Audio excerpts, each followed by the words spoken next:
با سلام. آموزش مونتاژ بلوک SMD تمام رنگ. این قطعه تو دسته‌های 40 تاییه. 4 سیم ورودی داره و 4 سیم خروجی. تو ابتدا و انتهای دسته‌ها سوکت ورودی و خروجی قرار گرفته. جهت ورودی و خروجی با علامت فرش بر روی قطعه مشخص شده. و اما سیم‌ها: سیم قرمز، سیم مثبت، سیم سفید، سیم GND، سیم سبز، سیم کلاد و سیم آبی، سیم دیتاست. برق مصرفی این قطعه 12 ولته و برای راه اندازی اون نیاز به کنترلر داریم. بهتر میدونم قبل از آموزش مونتاژ قطعه مورد نظر یه اطلاعات کلی در مورد کنترلر بدم.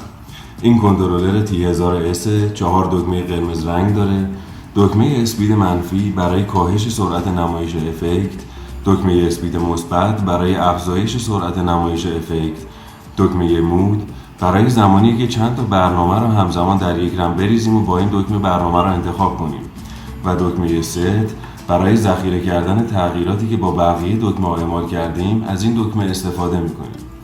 در این قسمت سوکت تامین برق کنترلر قرار گرفته.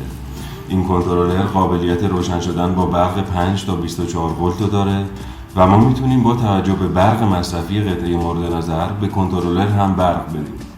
پورت وسط هم GND یا منفی ماست و در این قسمت دو نشانگر پاور و ارور قرار گرفته. نشانگر پاور زمانی روشن میشه که برق کنترلر ما وصل بشه. نشانگر ارور زمانی که روشن و خاموش بشه، به این معنیه که برنامه کنترلر به درستی اجرا نمیشه. اینجا هم محل قرار گرفتن رم کنترلره. در این قسمت 3 سوکت داریم. سوکت اول محل اتصال سیم‌های قطعه به کنترلر و 2 تا سوکت بعدی زمانی استفاده میشه که بخوایم 2 تا کنترلر رو با هم سینک کنیم. و اما برمیگردیم به ادامه آموزش. برای راه اندازی این قطعه رو از سمت ورودی به کنترلر وصل میکنیم. جهت ورودی بر روی SMD با فرش نشون داده شده. برای نصب قطعه به کنترلر میتونیم سیم‌ها رو بچینید و مستقیم به کنترلر وصل کنیم یا از سوکت مادگی استفاده کنیم. سوکت مادگی رو به ورودی پیکسل ها وصل می‌کنیم. خب سیم قرمز رو به سیم مثبت پاور،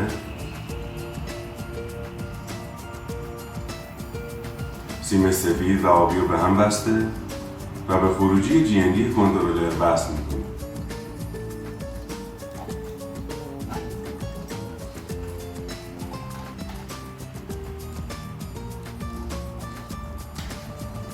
و سیم سبز رو هم به دیتا می‌زنیم.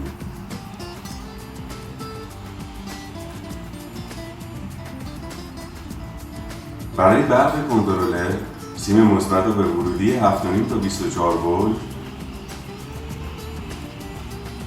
و منفی رو به ورودی GND سوکت برق وصل می‌کنیم.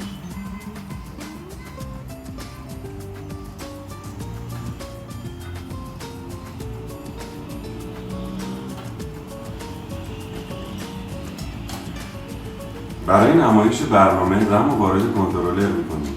زمانی که کنترلر رو از شرکت تحویل میگیریم، برنامه سمپل داخل رم وجود داره. وقتی که رم رو وارد کنترلر میکنیم، برای اینکه برنامه رو اجرا کنیم باید یه بار برق و قطع و وصل کنیم.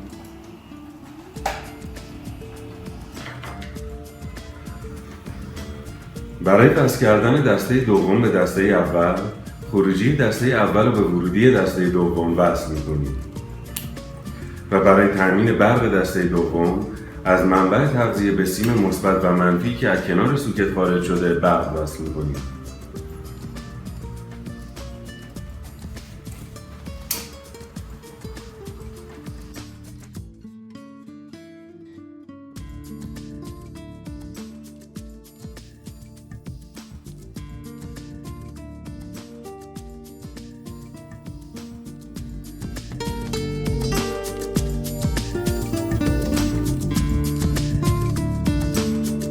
امیدواریم که با ارائه این فیلم گامی موثر در جهت ارتقاء اطلاعات فنی شما همکاران عزیز برداشته باشید. با تشکر، آراتکس.